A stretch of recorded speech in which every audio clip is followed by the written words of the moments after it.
Hello and welcome to Al Dente Rigor Mortis. I'm Review Cultist. And I'm Adam, RPX Adam. And we're here to discuss those internet stories, most creepy and most pasta, and be critically silly doing it. And tonight we have another story from the Stygian Saga, this time Cold Hollow, or Cold Holler? I call it Code Holler myself. And yeah, pretty much, guys, if you all hear an accent with the podcast, know that they've dug up some hillbilly story, and you have to get the residential hillbilly out of the closet here to go, all right, I'll read it with you. Just why I called you onto the show. It's also because it takes place in your neck of the woods, because like this literally Stygian Saga continues to bring out stories of horror in the hills of East Kentucky. So I had to bring in my resident East Kentuckian. My pleasure, and I've really enjoyed this man's work. I assume it's man, and I really I like to talk about things Kentucky and home, and this is a great opportunity for me to do so through the lens of horror. Yeah, I mean, like that.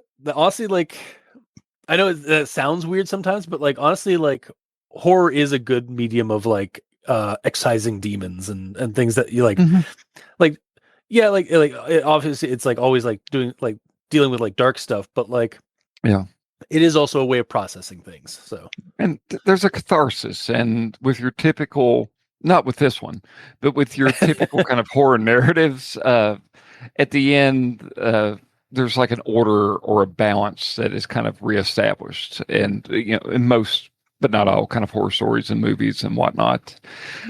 I'm spouting from you from the Morehead State University English degree that I have, as a matter of fact.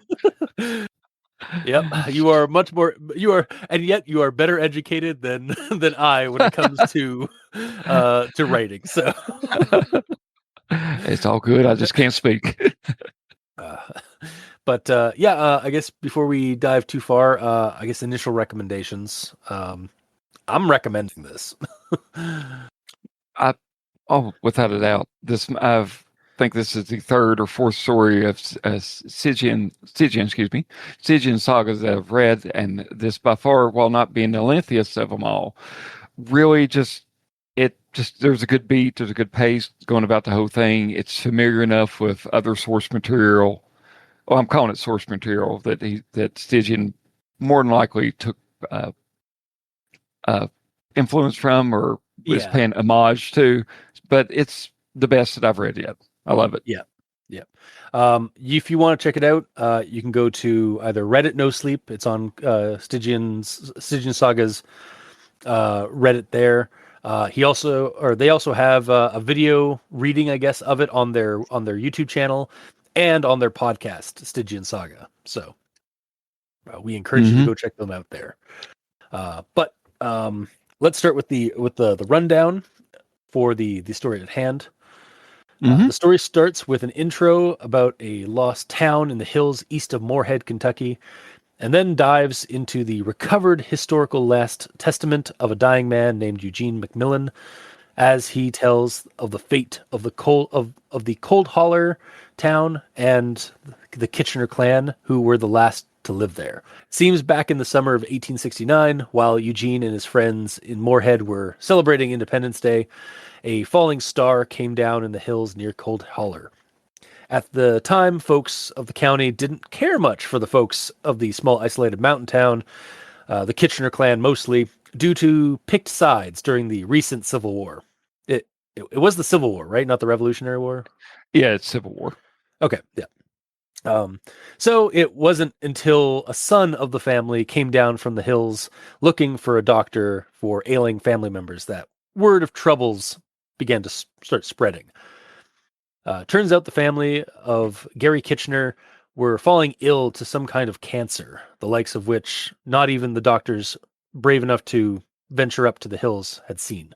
Eventually, a sympathetic mother went up to the town from Morehead when the latest ailing son came down seeking help, and she returned traumatized. And after a talk, her husband and some men in Moorhead, including Eugene, went up to investigate. What they found was a town infested by an alien mold and fungus. The family folk living there, now no more than half-living fertilizer, all centered around where the meteorite had struck. After putting these poor souls out of their misery and calling on more men to ignite the local woods and remains in cleansing fire, the town of Cold Holler was no more, but still left its mark on the psyche of those who investigated. Many of them feared they too were infected and eventually took their own lives. Now Eugene lays in his deathbed, dying of influenza, ensuring that this testament exists, not for any reader who happens upon it, but for his own mental burden to be lifted and to ensure that someone knows the town of Cold Holler and the Kitchener clan existed and were extinguished by some cosmic force. Finn. Yeah, that in a nutshell, that is the story of Cold Holler. So yeah. So as with our usual shows, we jump into everyone tolerates the Graham Inquisitions at this point. And I generally don't do this when we have guests on, but I do have one grammar thing I want to kind of tackle with this. So the quote here is, now only a few local myths of Bigfoot, ghosts, and other such tired small-town legendary haunt the area, leaving these yellowed pages as the last recorded testament to the final days of a long-dead town. And then the next paragraph immediately goes into articles in the local papers discuss a meteor shower witnessed by many in Bowling Green on the 11th of September last month.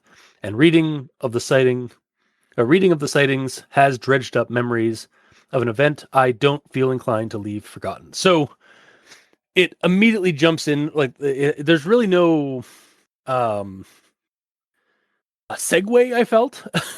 It does technically, like the first paragraph does technically introduce like what's going on and stuff, and then it just immediately dives into an article. And I had a couple of hiccups, like when I was reading, I was like, oh no, this we are in the art. We're now in the article. We're now in the in the testament, in the document and such. So, but I feel like maybe even like in the past, I've seen creepypastas where like to separate very different scenes, or even like a time skip or a change in perspective, the author will use like a horizontal like dividing line basically between paragraphs. And I feel like that was something that may have been needed for this spot, just so we could differentiate about where the perspective is between the two paragraphs.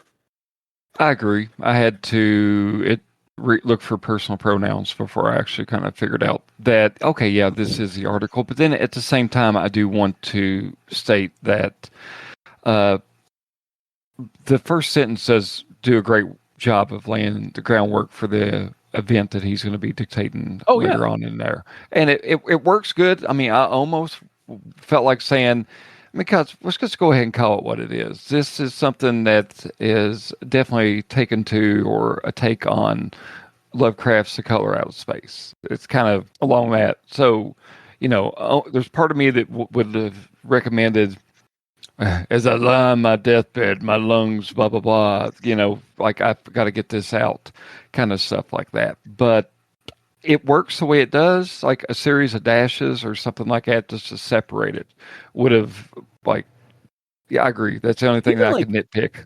Maybe even like a semicolon instead of a period at the end of like the last recorded testament to the final days of a long dead town, and then have like a semicolon maybe, or even like an ellipses maybe even, and then cut away. I agree. That might help divide it.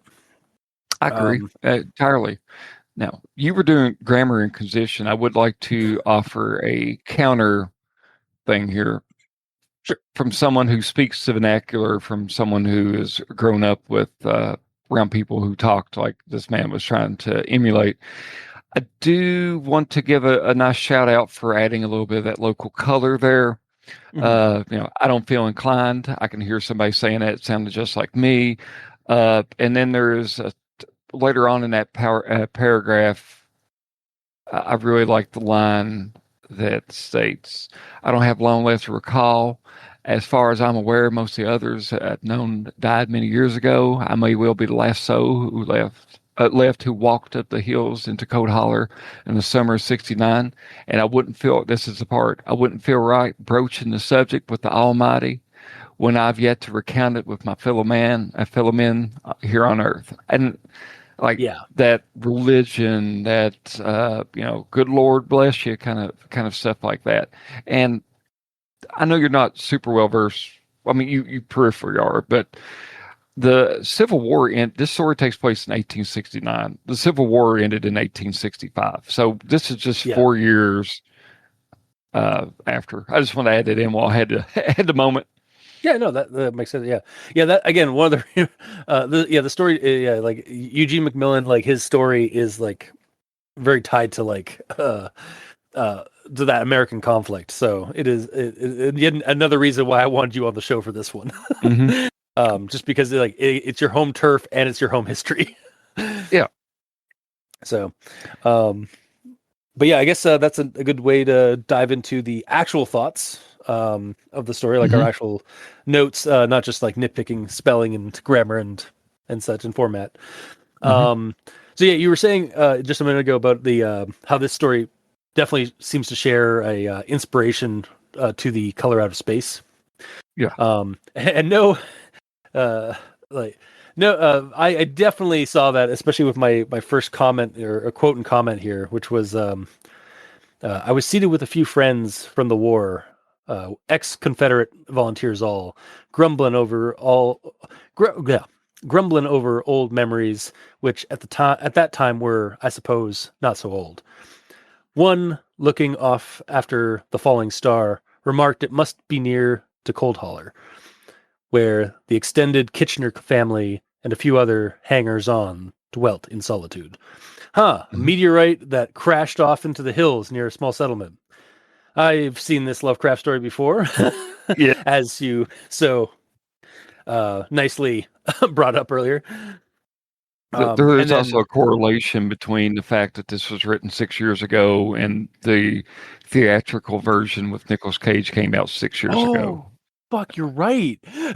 Yeah. So like Yeah, it's it's not a discredit to Stygian Saga. It just no, I not at all. I mean I realize that the person was inspired, and I think they did a good homage to it. Yeah, and I mean, Stygian Saga is the stories we've read so far from them have definitely shown that they are very interested in Lovecraftian horror and Hmm. cosmic horror. So yeah, you're gonna see some of the inspirations bleeding through. Yeah.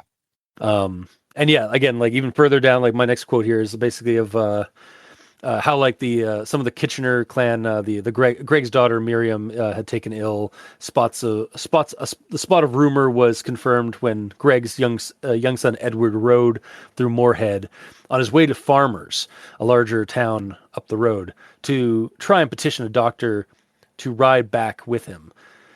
It was only after Dr. Van Horn rode down from his visit to Cold Hollow, pale and mute, that interest crept back up and gossip started to spread. Uh-huh. Ailment from Yep. after a falling star. I smell a color out of space. Wait. I smell a Yeah. color. Definitely. Also, I gotta ask. I actually had to look this up because I was like, "Oh, farmers." I don't recognize that. And sure enough, yep. I, you, There's a little community just outside of Moorhead called Farmers. I drove you Um, through it to when we got on the interstate. yeah, okay, that explains. It sounded familiar. Now I am curious: is there any road in like around Moorhead that's like like locally called Cold Hollow Road or something like that, or is that like do you think that's just like a fictional thing that was inserted by the author? Off top of my head, I do think it's fictional. Yeah, There is Code Springs Hollow. yeah, So I did see a Cold Hollow, Kentucky, but it's like farther. It's way farther south. Like it's closer to the Tennessee border, I think. yeah. Um, when Well, I was looking it up. this is in Moorhead. But so I mean, Yeah, it's close. I mean, but it's definitely not not that six type of mile. location. Yeah. Yeah. and not to the east of Moorhead, because I think that's what it was like. This was like 6 miles, yeah, east of Moorhead. So Yeah, it was the it is wooded. yeah. By the way, real quick, just for my own enjoyment, how do you pronounce the name of the county that Moorhead is in by looking at it? Okay, so that it was what was it? It was like hang on, let me grab that. Where Rowan. I okay, so I kept saying it like, when I was reading it. I kept going with Rowan County. And you should, because that's the way it would be spelled, but it is pronounced Rowan. Rowan. Okay, Yeah, that's Rowan. not. Yeah, that may okay. That I can see that. Yeah, Rowan. Yeah. Like because Hmm. it's like bow. Like, Yeah. but I mean it's the same as like bow or like. Is BOW can I don't know, can BOW also be Bow bow or or can bow. I yeah think it depends on what you're talking, like the bow of a ship, but it may be a yeah different spelling. yeah yeah. This is a Versailles incident all over again. Hmm. Sorry, Not to keep listeners, it correcting just it. made it in there. No, that's fine because like honestly, another thing is like the pronunciation of the town name as well came up in my notes with because there was a moment in the story where he spells out holler, which is a Hmm. local like a local dialect thing where to describe basically like ravine like kind of like box ravines and stuff, right? Like they're like basically a Yeah. little like a hollow Yeah. in the land. But like Hmm. he describes he spells that out as holler, but then throughout the entire story, it's the cold holler is spelled cold hollow. So it's Yeah. like, is it a Sleepy Hollow situation, or are you supposed to have the like localized vernacular of cold holler? So If it was word of mouth, it would definitely holler. yeah, and Uh, seeming how like Eugene is from there, like I imagine like he might that's probably how he would say yeah. it. Yeah. Indeed. Um, So then yeah, actually, I get the cold dollar thing. And Then then yeah, basically with as the story progresses, the word is that Miriam Kitchener had some type of cancer, and then the doctor yeah, said he would not go there, not only because there was probably some political divide in the beginning, but his hippopotamus oath or Hippocratic, I just had to say that, uh, had him go out and check things out, but he would just send opiates to kind of kill the pain, and that's it. And then yeah. It as took things progressed, go ahead. sorry, and then it took the sympathy of a mother from Moorhead to try like to give them a hand, like things she might be able to help, and like go with the sickly boy that came down from the hills. Yeah, and it's a Um, different sickly yeah, boy. Let's point that out. yeah, yeah. They just kept they just kept sending little boys. Yeah, Yeah, yeah. yeah, Oh, it was like that. It was definitely, and then like even like the horses were like the horses they were all using. Like eventually, like he was just walking down because the horses were taking ill as well. hmm. So Yeah, and it was from Eddie who was now equally ill. It went to Ronnie, yeah, and that boy just kept getting sicker and sicker till, as you said, a nice lady uh, took pity on him. And let's see. I mean, if you don't mind, yeah, go for it. Liza Mailer offered to climb the hills with him on his way back. She was a mother herself and must have pitied the boy. Lord knows his skin starting to peel and pinkish sores around his wrist and his elbows spoke of suffering. His family must have been up above, which was kind of awkwardly worded there for me. For this part, Ronnie remained silent, nodding with absent gaze and handing over his bag before following her on shaky legs up the trail. A sick fawn struggling to match its adopted mother's pace. Beautiful imagery.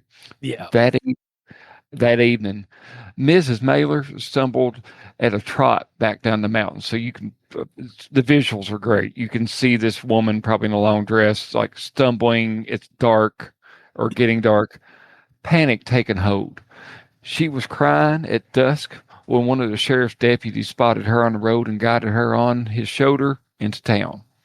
My friends and I pushed out of the inn upon hearing her sobbing, and Donald, her husband, ran out amongst us to help the deputy calm Liza. Finally, they were able to get her to the Mailer house, where Donald and the deputy spent the whole night. the whole of the night, trying to get details out of the shaken woman. So I had to kick up the home accent a little bit too. No, honestly, as I was reading the story the first time, I started falling into an accent. Mm-hmm. I'm not sure how accurate it was. It might have been something between like how I like like how like when you hang out when you go somewhere and you're around people, you start kind of adopting their accent. Yeah, It was something probably mixed between that and Southern antebellum. yeah, Just because like again like the Southern accent is just like kind of it's strong in that region. yeah. So Definitely a variation of it, yeah. and I think you can pick up here as I tell you how to run your podcast. But we learned that Donald Mailer is a bit of a badass himself, don't we, Chris? Yeah, just a little bit, yeah. Um, yeah, he was a part of the first veteran of the first Kentucky Cavalry, and so he was a hard man, like not easily scared, and wanting to um, rally people to like go and see what could be done with Cold Holler and such. Mm-hmm. And then what they found was quite unique, quite interesting. As I'm about to read. So this is like when they get to Cold Holler and they start seeing these like weird fungal growths, these like fungal tendrils, some as large as like some small saplings, and some as large as like a man, just growing Mm-hmm. out of like trees and out of the ground and such. And then they find like in one of the fields, like where the potatoes and such are, they find Ronnie, who's just like standing there, almost like a kind of held up by growths. It seemed like. So yeah, scattered about him in the growth throttled field, only obvious to us once the shock of Ronnie himself had been overcome, were the other Kitcheners of Cold Holler. Some, like his brother Edward, were not much more decayed than he, but others were so far gone it was impossible to recognize them. Greg, his legs now rooted to the soil by thick tendrils, which had broken from the tips of his toes, and his head almost entirely engulfed by reddish stalks, was only identified by way of the engraved revolver on his hip. Some 27 of them stood there, pale as ghouls in the morning sun, the final testament to a withered community. At their center, near the edge of the field where the clearing met the dying woods, a shorn ditch in the soil choked with fungal growths spoke to the star which had fallen upon Cold Holler on the 4th. Okay, so first off, that's fucked up. That's Yes. definitely understand why a lot of these men were like just traumatized Yeah. by And this. I don't know if we made it clear in the previous paragraph, or paragraph, excuse me, in the previous section, but Donald went to the narrator and mentioned that the sheriff was putting together a group of men, a posse, if you would, or Yeah, whatever, to go check this out. And many of these men were also battle hardened from their experiences in the Civil War. Because as much as I would like to say that the people in my area were on the right side of history with that, uh, I mean, they weren't. There's even, I mean, my dad has acquired, not through my family, but we actually have Confederate money from, yeah, over 100 years old, well over 100 years old, and stuff like that. And there's Civil War generals that are from this region as well. And by the way, you probably don't know this because, why would you? But the president of the Confederacy was also from Kentucky. So I will bear these scars out there, sins out there for you all there that, you know, it was brother against brother in this, sometimes literally, sometimes figuratively, but there's a scar on this and on the history of the region for who was where, kind of stuff like that. But yeah, they were all battle hardened men, and that gave them definitely a sense of bravado before they showed up and witnessed this. yeah, yeah. They were expecting normal horrors, not Mm-hmm. not extraterrestrial horrors. Yeah. um, but yeah, so like yeah, with the whole thing of like yeah, these fungal growths and these plants. So I was like, again, obviously, color out of space, um, themes, but I also kind of got a sense of like oh, like the way like the victims were like basically being used as mulch or like living half living fertilizer, because it made it seem like some of them were still alive. They were just basically like, or their bodies were still like functioning, um, as they were being fed upon by the weeds. I kind of got the same kind of vibe as that Creep Show segment from like the Creep Show movies, the one with Stephen King where he discovers like a meteorite and then the goop in it like basically turns him into a plant man. Yeah. um it was very similar to that as well, but also like again the color out of space might also have like fungal things, but yeah, it's just basically like alien spore like material. um and even with that, like after they, they put down the local or the victims and start lighting the forests up, the men that survived, like you said, like they were hardened men, but they were all like kind of starting like paranoid and worried that like they had caught it, or they had caught whatever spores were maybe in the air and such, even though Yeah. they hadn't been there that long. And it kind of reminded me of something you told me about a while back, where like about like how like the pollen in the air down in Kentucky, Hmm. like it like it leaves like Yeah. It's lacerations or scars in your lungs kind of thing. yeah. So in the process of being somebody who was under watch of like cancer, I even had to go over. I have like chest X-rays done on my lungs and all that, and they were like casually mentioning to me as the doctor was going over the X-rays with me later. I was like, "Oh yeah, that little spot there. I mean, that's common.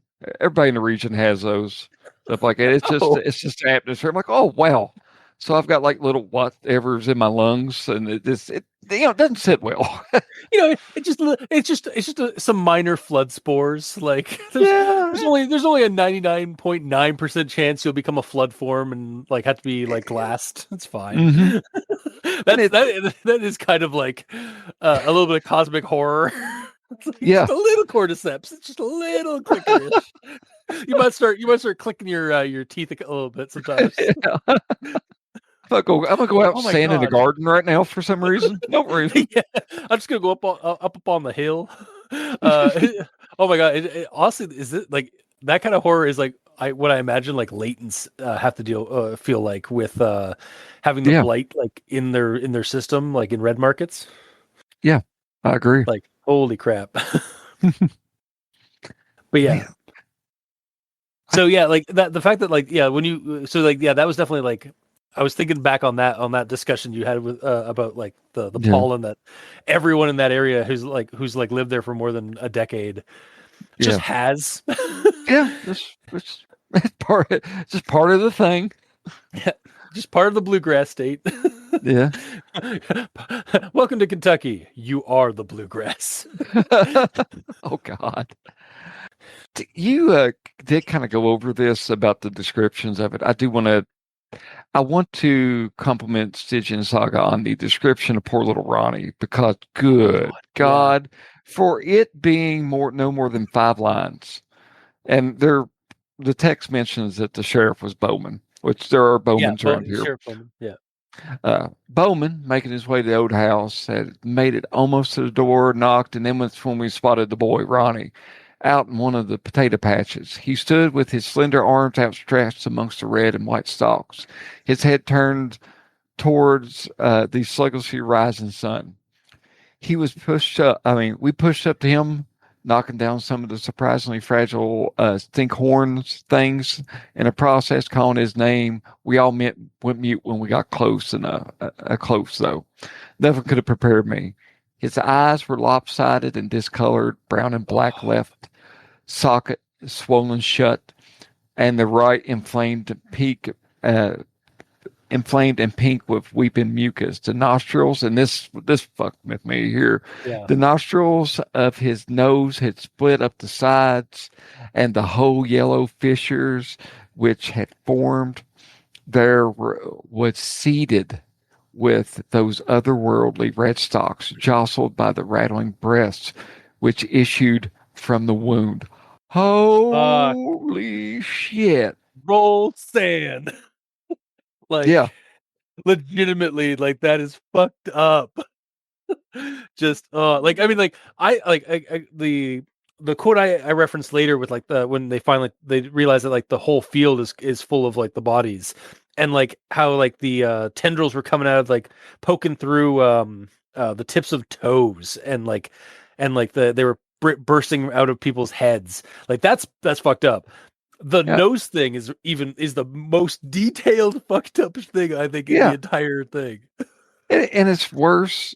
Like, and then you get this man's battle description when Bowman, Yeah. fighting back tears, asked Ronnie through shaky gas where the family were. His mouth fell open to reveal a filmy black mass within his tongue, where his tongue Oh, had. I've seen heads hove in by cannonballs and stomach split with grape shot, but nothing prepared me for Ronnie Kitchener's swollen skull in the summer morning in Coat Holler. yeah. Goodness, like That is chef's kiss. so. Yeah, yeah. That is like beautifully horrific body horror. And Um, didn't just a part of your brain when you read that, like, oh, of course he's facing the sun. All plants want to go to the yeah, sun. no, yeah, his head lolling and yeah toward the sun. Yeah, that did not that did not uh Escape you. escape my notice. Yeah. And then we get to this part after like they've realized like what's happened and they've seen like all like the casualties there. We get this quote here. At last, Donald and I resolved to do what had to be done, for none of the others had the stomach. We strode from man to woman, and from woman to child, Bowman's scattergun in hand, and ended each of them. The husks withered when their heads had been destroyed, crumpling down into heaps, with their legs unnaturally rooted upright amongst the lifeless potatoes. Then we all withdrew, none speaking a word, eyes ever on the stalks wavering in the windless day up above us. Damn, that is also really fucking cool and creepy. Like the fact that Hmm. like when they first venture up onto onto the hill, like up into Cold Holler, they start seeing these tendrils and they're wavering like as if like reeds in the wind, but there's no wind. That first off, that was creepy. But then like Hmm. to end that, like to end that whole like uh situation with them like leaving, being basically waved goodbye by these things after putting down an entire clan of people. Um, holy fuck! Like, Yeah. Like it's almost like remember the Happening movie when off camera you just hear the yeah, gun keep going yep, off over and over again.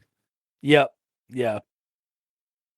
Oh god, it's just yeah, and again, like doesn't it doesn't shy away from the dark deed, but it doesn't like give us flowery like super detail out for like putting down like women and children and men like the victims. It's just like scattergun in hand and ended each of them. Like that's it. And then it just kind of like we get the end result of what the of how the infected bodies react. Like that's still just so good. Yeah. Um, and then the last thing I have for my actual thoughts for this is sort of near the end as Eugene is finishing up his transcript. We get this line here. There will be those seated around the comfort of their hearth and sheltered by many intervening miles from the brooding hills of Kentucky who scoff at what I describe. Perhaps a man in Canadian North, enjoying the hell out of this dreadful tale of cosmic horror. uh, yeah, no, like I like the jokes aside, I do love the ending here, or like how it ends with like he's not doing this for a reader. He's not doing this to tell some kind of entertaining tale or even a warning. He's jotting this down to kind of assuage his own like internal trauma, Yeah. his internal trauma of that event, and to try in some small way ensure that Cold Hollow and the people that live there are not fully forgotten by the time by the waves of history. Like I really appreciate like I like that sentiment Yeah. with the horror that it carries, because yeah, like the town was infested after this thing, and all a bunch of the locals from like from various like towns in the county just went out there and just burned it. Like just wiped it off the map, save for this one document in Louisville, Hmm. That's all or we have. that ended up in Louisville. And I was like, and a part of me like sees like again game fodder wise like you've got an actual play podcast. I've got a sister podcast for El Dente called One Less Die. You've got RPX.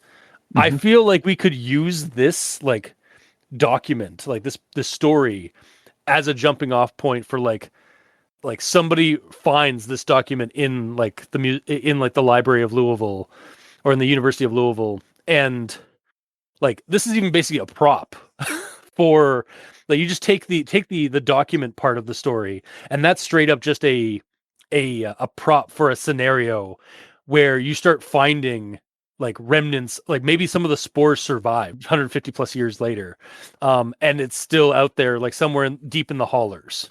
If not near Moorhead, then like somewhere else in the hills of Appalachia, like because again spores spread like that, Hmm. the whole nature of fungus. So yeah, It survived entry, and that gets hot. What's that little fire yeah, going to do to anything? I mean, it in the story we have not mentioned it at all. But it wasn't just the people that it was affecting. Like it was basically sucking the life out of like yeah. the grass, the trees, Before, everything, yeah, like everything. And it was perfect kindling for the fire that took place there. But yeah, I mean, you could even start the game up like whatever it came down in. If it was like a hunk of steel or whatever from space, like that rock's still there. They didn't do anything to it, and it would survive the atmosphere. And you could even say start the whole scenario out with you're out metal detecting through this old community that you learned existed, and you're trying to find like old coins and stuff like Civil War era stuff, and then yep. brand new infection. Yeah, or even like um somebody who some person that was there, like you're antiquing, say, like so you're going through like various antique stores in small towns in Kentucky, and you happen upon some article of clothing that was on one of the people that was investigating Cold Hollow, and it has some of the fungal material on it. Well, one of those poor fellers, because it does mention this in the story as well. Like the death code didn't just end with the Kitchener family. Donald, at a certain point, maybe I think it was like 2 years later or a year later or something like that, um, he ended up taking his own life in Yeah. 1874 is what it said. Which, side note, when they described Eddie having a pistol on his side, I think that is almost like a Chekhov's gun kind of, or like, why didn't Mm, he shoot himself in the head kind of thing like that. So when I saw the gun and it was holstered, not like he shot himself in the head and then put his gun back and fell on the ground or anything like that. I saw a connection there. It just seemed yeah. like why didn't he do that? And then this other man did it. So he killed himself. Maybe somebody else that was in that party had killed themselves or had died, and then they're just exhuming graves.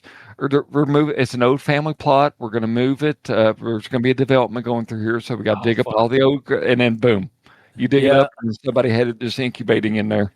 Yeah, that reminds me of actually something closer to my family. Um, back in 2017, we went to Newfoundland, like the whole family, for like a big kind of extended vacation thing. And while we were there, we decided, like my mom and her siblings had been doing some research on like our family in Newfoundland, and that we had like there was a an unkept or not very well maintained cemetery for that had our kin in it. Yeah. So we thought like since we're all going, let's go find that cemetery and like see like get some photos to kind of like show the like the to kind of like show that stuff. So yeah, I can see going there. Like yeah, we went there and like we had to kind of hike through some unmanicured property. And when we went into this place, we were getting photos of like the whole like the whole sibling group of my mom and her siblings are sitting around like where their great grandmother and grandfather are, and then we all started noticing like we were getting itchy around the legs, and that's when we noticed like all the fucking ants that had made their home out of the cemetery. Oh God. Yeah. We were disturbing, so we were getting like yeah we were being we were invading on some insects like some insect colonies like home they've made. So it's a very similar thing. Like yeah, you go and trek out into old plot that like has like family plot or family graves, and that's what, because you're disturbing the local terrain that hasn't been disturbed for like 100 plus years. It's just enough to reawaken the old mold Yeah, or the old fungal growth. So yeah, it's good. I yeah, could, it's you moved the headstones, but you didn't move the bodies, and then they go plowing up the earth to make room for whatever they're building there, and then there's oh another god, one. yeah, and then that would actually be another good one. Like basically take like the premise of like Poltergeist, except instead of like spirits and Poltergeist ghosts and stuff of that, it's like they build like a subdivision out in those hills, like maybe like not new cold holler, but like maybe like cold or like Happy maybe Holler. maybe Hollow Hills or Holler Hills, Yeah. and or Cold Hills, and then that gets like yeah, basically the new suburbanites Yeah. start getting infested and some of that. Like that could be a great creepy Hmm. like limit like kind of like walking through like a suburban development that's just infested with these giant stalks. Like it'd be very apocalyptic. Like again, Last of Us comes to mind because of the whole like fungal Yeah. infestation. Which Um, which which oh, tied in back to the beginning. yep. You're is a bugs person who studies bugs, a etymologist, right? I So think yeah, so. an entomologist. Entomologist. Etymologist. You're you're a professor or grad students at University of Louisville, Or perhaps and the what is that? What's that college in Moorhead? oh, Morehead State University, sir. Yeah, But maybe more. that somebody brings in some weird bugs that they found that had these weird growths on them, kind of going with your idea, and Oh, then you know, and the research will eventually take you to that document up in Louisville, and you're going to have to try to contain like there's a lot of things in Kentucky that it kind of rings to me on, and I don't want to keep this going too long for you, but for example, there's a place called Maxie Flats that I was raised near, somewhat near, but it's a Superfund site oh that they shit. just Sorry. dumped military, like not military, but there's just all these chemicals that they buried underground. And Yeah. there's a lot of cancer that popped up in this region. And now that uh, area of dirt is covered with like 50 acres of dirt is covered with black plastic to try to prevent the it from entering the From water table and stuff like that. So I can see oh something like that happen with that area where the ants are and stuff like that. It becomes a super fun site, and the government's yeah. got to cover it up or some shit. Yeah, or again, like what if like the fungus? I mean, because there's also lots of mines in those hills, I Oh imagine too. yeah, So like, further east, but yeah, so like the fires took out the surface level fungus, but fungus grows deep. hmm So like, actually, one of the last survivors in the story, I think, is said to be from Olive Hill, which is not too far off from Moorhead. yeah. No, it's just Um, 20 minutes. so and Olive Hill has the what is it, the mushroom caves or Mushroom, mushroom mines. the mushroom mines, yeah. So again, like who's to say like they like maybe like again some like somebody stumbles upon some unused or like old some like closed off mine or falls through a sinkhole down into an old mine, and that mine that subterranean space has just been basically harboring a new colony of this fungus since the purge that the county did, and now that like it's broken open because of a sinkhole or like somebody just like falling into it or doing some urbexing, like herb Yeah, exploring, they've become infected and then they start infecting wherever they live. yeah, So it again, another cold holler site happens as a yeah. result. Indeed. Yeah. God, yeah, like it's just again great like Lovecraftian like cosmic horror story. Um Again, you can see the influence, but it's also like not in a bad way at all. Like it does something different with it. It's not just like oh, like the colors sapping, or like some Yeah, some energy thing is sapping like the life out of it. Like no, these things are fucking. It's like it's an infestation, and it's a very interesting take on the infestation.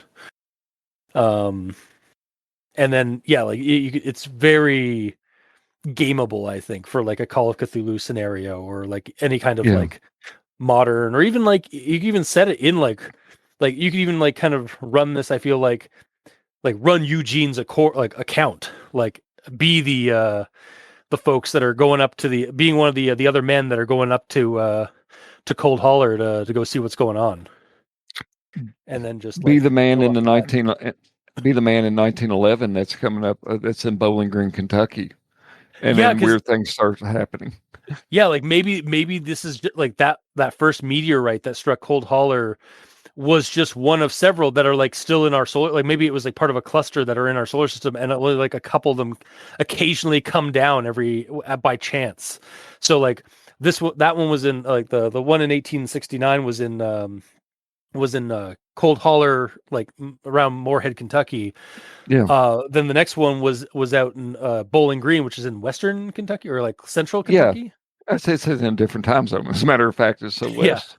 So yeah, like again, it's just happenstance, because like again, um, like our solar system has tons of like debris fields and asteroids and comets are just kind of like grouped together. So like who's to say like another like it's just from the same meteorite cluster that like Yeah, was infected with this stuff. So I'm gonna hit you with one last one. You know, the moon's pockmarked with all kinds of comets and stuff like that, and fuck. Yeah. maybe you do something in space, or maybe the reason that there's no life or anything on space in on the moon is because once you dig deep enough, you see what sucked the life out of everything. Well, I mean, there is also the missing moon rocks, the infamous. So the of the 270 Apollo 11 moon rocks that were collected and brought back to Earth, um, and the Apollo 17 moon rocks that were given to the nations of the world, approximately 180 are unaccounted for. Mm-hmm. So maybe they were just spore, like maybe they were just petrified or torpored Yeah, spores. Like maybe maybe those moon rocks, some of those moon rocks were just like calcified or like dried up spore clusters that were recovered from and mistaken for moon rocks because of all like the dust and the composition. yeah. Oh, that's even better. Well, Yeah. we seamlessly transitioned into gaming stuff and didn't even Yeah. mean to. I don't think that was awesome. I mean, I had an inkling that we were going to do some gameable idea fodder for this one, but yeah. Yeah, But yeah, do you have anything else to bring up for the story? Or I I just appreciate it. I appreciate him paying homage to an area that doesn't get a lot of stuff that isn't bad stuff, like tornadoes and disasters and prescription drug epidemics and poverty and all that. It's nice to see this kind of stuff, but like reflective of the area. I really appreciate what Stygian Saga has done, and they.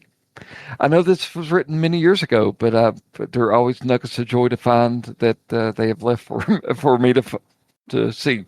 So I love it. yeah, thank you for giving me escapism fictional horror to replace the real world horror that plagues my home country, my hometown. Indeed, Yeah, and again, indeed.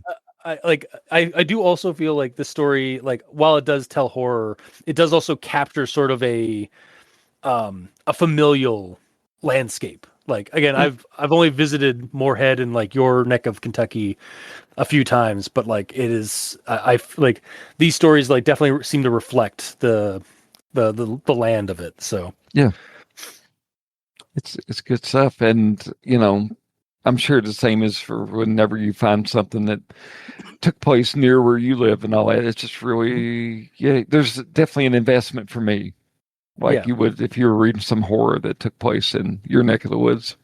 yeah, yeah. Somewhere up in the Muskokas or in Mhm. central Ontario, I'd probably get that. Like Pontypool. I think have you ever seen Yeah, that movie, or like that was based off a novel that was set in like in and around like Simcoe County and such. So yeah, I love Pontypool. It's a yeah. great film. But yeah, so I And guess. Oh, sorry. I was gonna say, and I like the Lovecraft being accessible to other places that aren't the Northeast United States, New England states. Yeah, because again, like that's the whole thing. Like Lovecraft, I mean, for all his faults, he did sort of plant the seed for these things that should not just be constrained to some haunted coastal towns in New England. Like Yeah. they're supposed to be the creatures, the entities, the powers that be in them are sort of a universal concept by nature. So they could be Yeah. anywhere. Indeed. Um, but yeah, I guess that moves us on to final thoughts. Yeah, I'm still going to recommend it. Like we were just saying, it was a great take on meteoric horror, like not just Color Out of Space, but like again, like the whole like the Blob, Weeds, that segment from Creepshow. Like it's that idea of like something coming down from space, and being a catalyst for some kind of horror that afflicts a small town or a family. Like Yeah. it's something external and attacking an isolated location is very it's a well trodden or well turfed Hmm. a subgenre of horror, but this one is just another great example of it. Stygian Saga, you did it again. You captured that great Lovecraftian vibe. The descriptions, like I said, are both familial to like with the hills of eastern Kentucky, and the alien growths feeding upon the Kitchener clan were, for me, were just spectacular and creepy as hell, as we Hmm. commented multiple times. So, yeah, I'm still going to recommend this one. Same. I think I like it even more after we've done this too, and I love it quite quite a bit before we started talking about it here. It's it takes the format, like I said, of the Lovecraft, but I like the fact that it wasn't the super expansive dictionary or vocab, I guess you could say, that Lovecraft had. There was a lot of more accessibility for. The purple prose Yeah. of Lovecraft.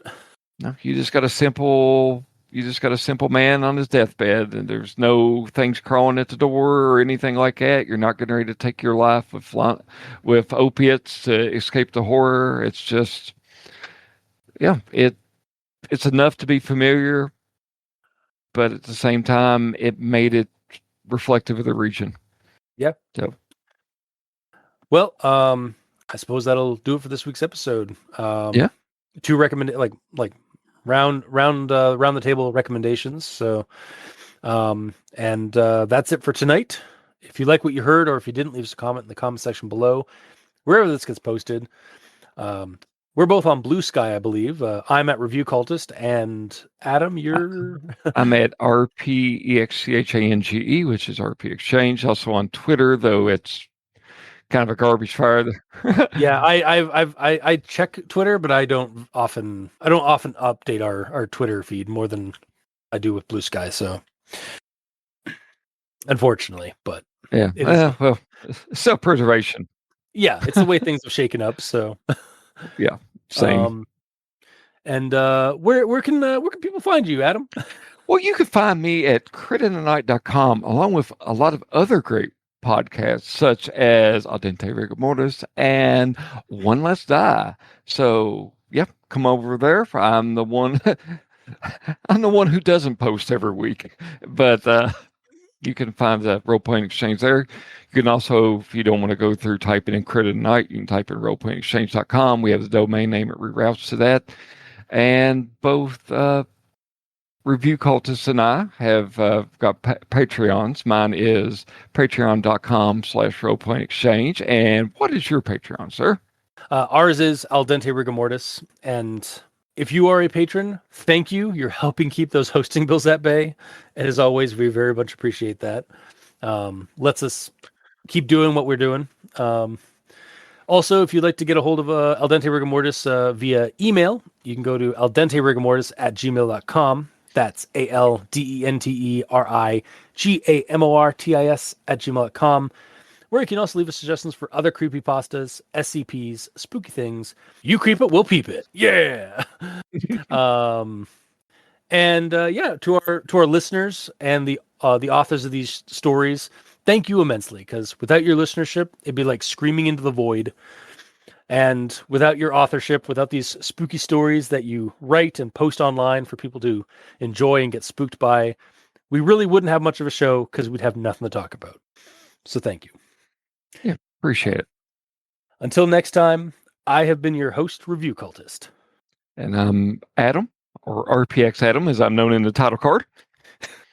And this has been Al Dente Rigamortis. Sleep well. Y'all have a good one.